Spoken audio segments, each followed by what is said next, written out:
Je viens bosser chez vous, le podcast. Soyez authentique. Oui, mais la question c'est comment ? On n'aime pas toujours parler de soi, qu'il s'agisse de sa personne ou de son entreprise. Il y a ce que l'on a envie de faire passer, et puis il y a les paroles qui sortent comme ça de notre bouche, et qui ne remplissent pas toujours l'effet voulu. Miroir, mon beau miroir, dis-moi si mon authenticité fait de moi le phénix de ce bois. Ben non, et non, il ne s'agit pas d'être plus authentique que son voisin. Il faut, écoutez-moi bien, il faut être soi-même, en toute transparence. Prêt à relever le challenge ? Alors, on y va. La prise de parole. Je dis je ou je dis nous ? Telle est la question.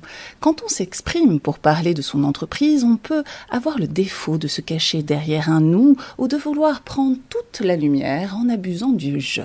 Alors, le conseil de Géry, notre conseil, c'est dites je pour votre métier, votre compétence, vos missions, si c'est le sujet de la vidéo ou du podcast. Dites nous pour l'entreprise en tant qu'entité en mouvement.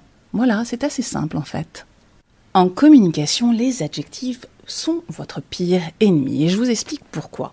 Pour être vrai, on peut être tenté de vouloir parler comme on le fait tous les jours. Oui, mais c'est pas tout à fait ça. On peut dire à l'oral en mode informel, on prépare un super projet, il y a une très bonne ambiance dans l'équipe, le produit qu'on va sortir est carrément innovant, mais là concrètement, vous n'avez rien dit. L'authenticité, ce n'est pas ça. C'est pas vouloir convaincre par des mots, c'est laisser paraître en n'ayant pas peur de donner des détails, car choisir ces détails clarifie votre pensée. Nos conseils. Traquez les adjectifs comme des cafards. Et encore plus l'association adjectif plus adverbe du genre c'est hyper important. Vous voyez ce que je veux dire. Prenez par contre un crayon et écrivez pourquoi votre projet est super, pourquoi l'ambiance est-elle bonne, pourquoi votre produit est-il innovant. Et voilà, vous avez sous les yeux ce qu'il est important, opportun de dire pour intéresser votre auditoire, que ce soit filmé ou pas d'ailleurs, en 1 minute ou en 10 minutes, à l'écrit ou à l'oral. Ne cherchez pas à convaincre, exprimez-vous plutôt, dévoilez-vous. Quand on regarde une vidéo, l'image l'emporte sur la voix. Quelle que soit la source d'une nouvelle information, on est réticent à celui qui veut absolument nous convaincre. Tout comme ceux qui veulent nous vendre quelque chose. Alors stop à l'envie de donner envie avec emphase et de très jolies phrases. Jouez plutôt l'humanité et la simplicité. Nos conseils. Évitez les « notre force c'est deux » ou « on est fier d'annoncer », bref, tout ce qui ressemble à « vous n'en croyez pas vos yeux » ou « l'herbe est plus verte chez nous que dans le champ des voisins ». Mais si, ça existe. Ne vous comparez surtout pas aux autres concurrents, aux acteurs du marché, même de manière indirecte. Alto, on a été les premiers, ou nous avons le plus grand parc de machines-outils de taille moyenne, classe C du département, enfin, vous voyez un petit peu ce que je veux dire. Et alors, quelle est l'info ? Dévoilez-vous.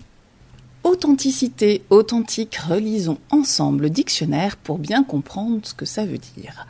Si l'on sort du champ de la sincérité des sentiments, on trouve comme expression proche la vérité d'un témoignage, ce qui ne peut pas être controversé, la conformité à la réalité, une valeur profonde dans laquelle on s'engage, l'expression de sa personnalité, la qualité de ce qui fait autorité, ce qui est intrinsèquement vrai et éminemment pur. Du côté des synonymes, ça donne plutôt ça. La profondeur, la justesse, la sincérité, la valeur, la véracité. Et ces contraires, je vous les donne aussi, la contrefaçon, la fausseté, on rajouterait bien comme antonyme la mauvaise foi ou encore l'illusion que l'on se crée de soi-même. Benchmark de votre image. Je vous dirais, n'en faites pas, et puis voilà. Quand on lance un produit ou une offre de service, scruter ce qui se fait déjà ailleurs, c'est très bien, mais avec mesure quand il s'agit de créativité. L'authenticité, elle ne se fabrique pas sur plan, elle s'observe et se constate, elle ne se décrète pas, ni s'invente. Regardez dans le trou de la serrure, comment ça se passe chez le voisin pour détecter les signaux faibles de sa stratégie de communication est superflu. Tout comme dépouiller les vidéos, les articles de presse au sujet d'un confrère pour vouloir faire mieux ou même autrement. C'est du temps de perdu tout ça, assurément. L'idée n'est pas d'arrêter sa veille sur le marché, mais quand il s'agit d'images, c'est la vôtre qui est authentique, et pas celle du voisin. Authenticité, il n'y a pas de recette, mais il y a du bon sens. L'authenticité, c'est transmettre des informations que personne ne pourra vous reprocher d'exprimer. Elles vous définissent tel que vous êtes vraiment. Il ne peut pas y avoir matière à polémique, car ce sont des faits et des caractéristiques qui s'observent et se constatent. C'est avoir comme objectif d'être aligné. Mots, images, ton de la voix, posture et sourire. Devant la caméra et au micro, n'en faites pas trop, c'est pas la peine. Laissez la place à l'inattendu et à la surprise. Ne retenez pas vos émotions, surtout pas, au contraire, acceptez-les. Acceptez-vous et assumez-vous tel que vous êtes. Ne fuyez pas l'autodérision, rire de soi, ça fédère. L'humour est aussi votre meilleur allié. Si on devait résumer en 4 mots, je dirais oser, montrer, foncer et partager. On n'est pas authentique tout seul, c'est dans l'échange que vous allez vous révéler. Je viens bosser chez vous à une chaîne YouTube et un site internet avec plein de choses dessus. Et pas que des vidéos, des podcasts aussi. À très bientôt.